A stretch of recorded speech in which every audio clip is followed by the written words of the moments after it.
Hi, thank you for stopping by to watch this video. We worked on LingSim, which is an AI language learning app that tries to revolutionize the way that we learn language. It focuses on real-world dynamic scenarios that tries to prepare you for the way that you would interact speaking that language in the real world versus what you get in the classroom.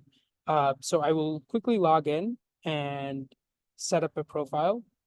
I'm already set up, so I'll just log in. I don't have to create an account. Um, I'll fill out our get started page and select the language that I'm trying to learn. In this case, it's Chinese. And I'll select a level, beginner. I can also annotate additional preferences if I want to curate the types of scenarios that I want the AI to present. So I could say something like, I am a student trying to study abroad in China and submit this.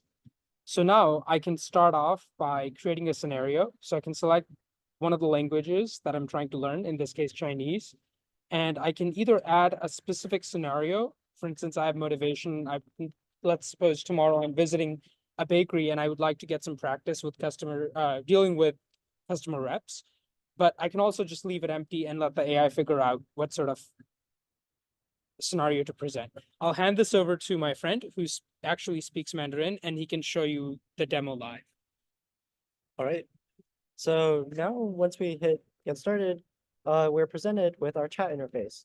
At first, we are presented with a little briefing on what situation we're in which case we're actually buying groceries at the Beijing markets.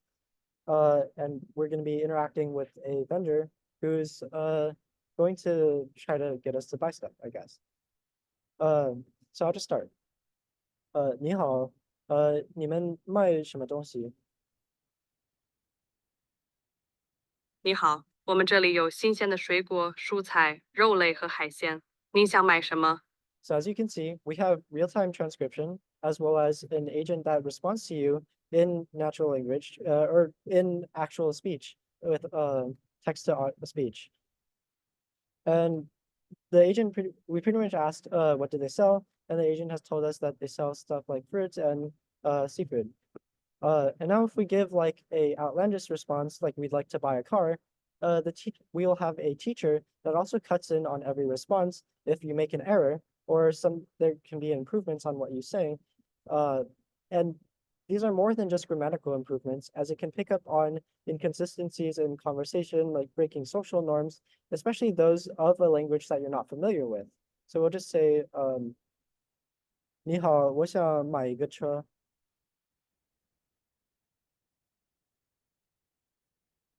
抱歉，我们这里只买饰品。您要一些水果或者蔬菜吗？ So now the teacher has pointed out that this is a pretty major error. That's very inappropriate for this conversation because you're in a grocery store and you wouldn't buy a car. And the agent has apologized to us and said, we only sell fruits and vegetables. So now I'll continue with like an ordinary conversation and maybe make some grammatical mistakes. Definitely on purpose. 我想买两条白菜。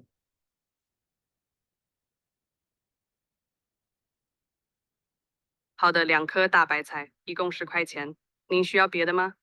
So we've asked to buy 2 cabbages, and we've actually used the wrong measure word. We've said tiao. Baicai is the word for cabbage. And the teacher has pointed out to us that tiao is the measure word for fish, or rivers, for example, and the ke is the correct word for cabbages. And it's given us a very nice breakdown of why this is wrong, and it's also presented us with the correct word to use in the future. And coincidentally, the agent has also suggested that we buy cabbage with the right measure weight. So yeah, now the agent is asking whether or not we want to buy other things. So if we are rude, the teacher will also pick up that we're breaking social norms. 不要，你干嘛问我？我已经买完东西了。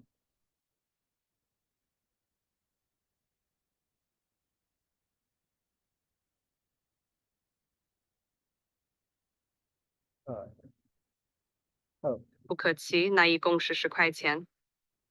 yeah. So now the teacher has pointed out Although this is probably a grammatically correct sentence, this is really rude and confrontational and not a good way to treat service workers.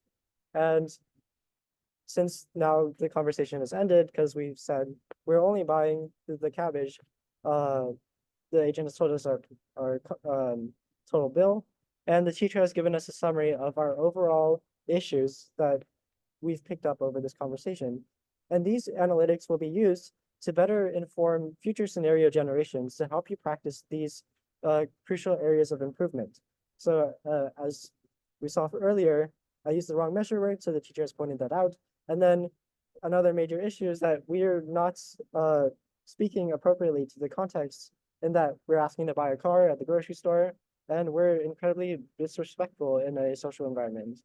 And so this is better than a standard classroom environment where maybe you're just reading through textbooks and you learn proper grammar, but you don't necessarily know the social practices and norms, as well as what are the further connotations of certain types of languages, the tone that your language might convey, and other subtleties that our teacher is able to pick up on as you go through conversation. So this offers a very immersive conversational experience that helps learners learn quickly as they would in a real world environment. Obviously, some of these examples are very extreme, but the teacher can also pick up on more subtleties like misunderstanding figures of speech and so on and so forth. Thank you. Bye.